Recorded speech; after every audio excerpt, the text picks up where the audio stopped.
Boa tarde a todos! Estamos aqui para mais uma aula de matemática. Na aula de hoje vamos dar continuidade ao estudo dos números decimais que iniciamos na aula anterior. Então, vem comigo, foca, concentra e vamos aprender, tá certo? Então, olha, como é que nós fazemos a leitura dos números decimais? Ler um número comum nós já sabemos. Mas como esses números eles têm vírgula, eles são estruturalmente diferentes, nós lemos eles também de uma forma diferente. Vamos ver alguns exemplos. 0,9, que é 9 décimos. 1,17, que nós podemos ler 1 décimo e 7 centésimo, ou 17 centésimos. No outro exemplo, 2 décimos, 5 centésimos e 4 milésimos, ou 254 milésimos. Outro exemplo, 5 inteiros e 7 décimos. Depois, nós ainda temos mais um exemplo aqui, ó. Acompanha comigo. 7 inteiros, 1 décimo e 8 centésimos. Ou pode ser lido simplesmente 7 inteiros e 18 centésimos. Um último exemplo para você ficar craque. 18,391. Como assim, professor? 18 inteiros, 3 décimos, 9 centésimos e 1 milésimo. Ou, de uma forma mais simples, 18 inteiros e 391 milésimos. Está percebendo que quando aumenta a quantidade de dígitos depois da vírgula, a gente vai mudando a leitura de décimo, quando tem apenas um número depois da vírgula, centésimo, 2 números após a vírgula, milésimo, 3 números após a vírgula. E antes da vírgula vem a parte inteira, tá certo? Então é muito simples. Basta você dar uma pausa, olha novamente, anota, pratica, tá certo? Continuando nossa aula, nós vamos falar agora de um dos usos desses números com vírgula ou números decimais, que é nas taxas percentuais ou taxas porcentuais, tá? Esses números, eles surgem de frações centesimais. É o famoso porcentagem. Acredito que você já viu por aí em algum lugar. Quando a gente fala 20%, 30%, 35%. Vamos ver alguns exemplos aí, ó. 7% tem um símbolo próprio. Tá vendo o símbolo? Uma barrinha na diagonal e 2 pontinhos. Como é a fração que representa 7%? 7 sobre 100, ou 7 centésimos. A fração que representa 30%? 30 sobre 100, ou 30 centésimos. E a fração que representa 115%?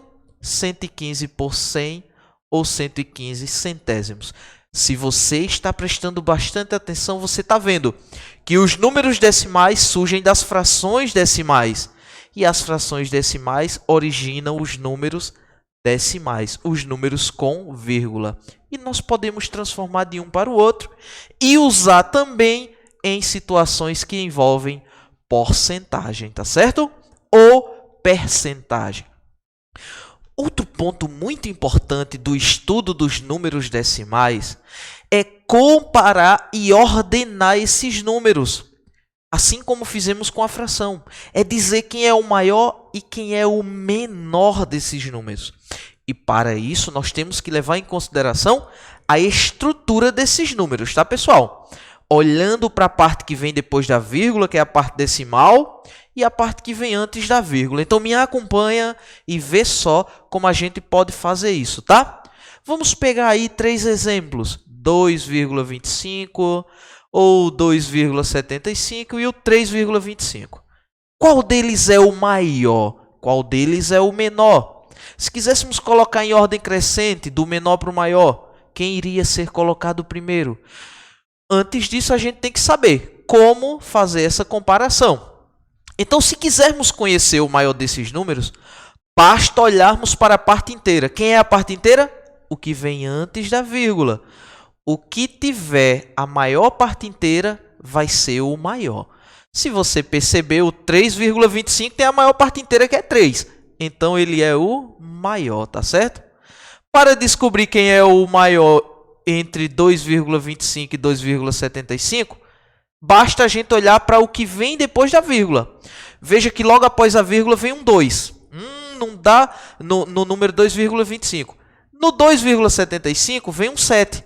Então, significa dizer que o 2,75 é maior. Então, comparar números decimal é só olhar para um número. Primeiro, a gente compara a parte inteira, o que vem antes da vírgula. Quem tiver a maior parte inteira é o maior número. Se for igual, a gente olha para o primeiro número após a vírgula. Quem tiver o maior número logo após a vírgula é o maior.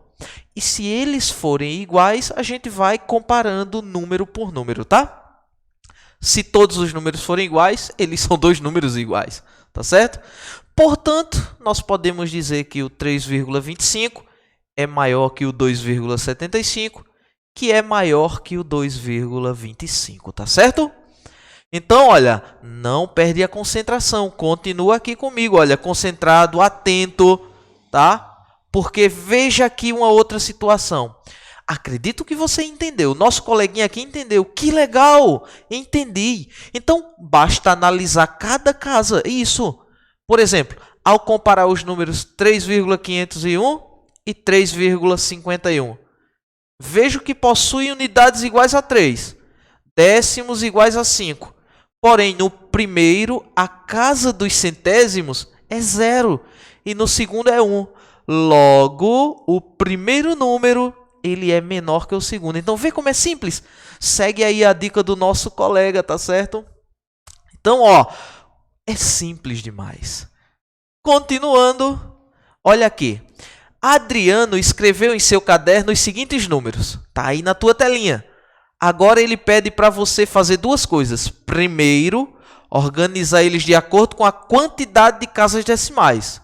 E depois dizer quem é o maior e o menor. Organizar de acordo com a quantidade de casas decimais é olhar quantos números vêm após a vírgula. Tá? E dizer quem é o maior e menor é fazer a comparação. Então, como é que a gente pode fazer isso?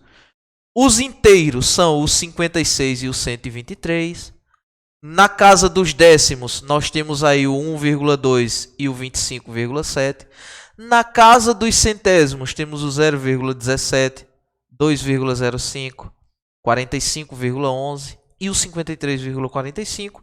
E na casa dos milésimos, tem o 0,009. Logo, o maior deles é o 123 e o menor é o 0,09. Espero que você esteja percebendo que a quantidade de casas decimais após a vírgula tem a ver com 10, 100 ou 1000, que foi da nossa primeira aula, tá certo? Então, olha, fica atento aí, porque esse assunto é bem simples. Então, pessoal, por hoje é só. Nossa aula se encerra aqui. Eu aguardo vocês na nossa próxima aula, tá certo? Até a próxima!